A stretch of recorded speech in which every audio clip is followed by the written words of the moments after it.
హీరోలు, డైరెక్టర్లు, అలాగే ఇతర టెక్నీషియన్లు, నిర్మాతలు, నిర్మాణ సంస్థల నుంచి మీకు నా తర్వాతి సినిమా చేస్తామని అడ్వాన్సులు తీసుకుని వెంటనే సినిమాలు చేయడం లేదు.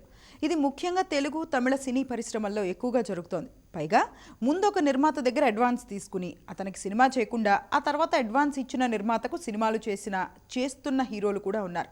దీనివల్ల ముందు అడ్వాన్స్ ఇచ్చిన నిర్మాత వాటికి వడ్డీలు కట్టుకుంటూ కూర్చోవడం కామన్ అయిపోయింది. అయితే ఇది తప్పని ఆ హీరోని ఎదిరించలేరు.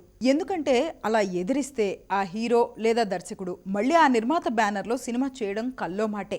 ఇలాంటి పరిస్థితులు ఇక రాకూడదని తమిళ చిత్ర నిర్మాతల మండలి ఇటీవల తీసుకున్న కొన్ని కీలక నిర్ణయాలు సంచలనంగా మారాయి.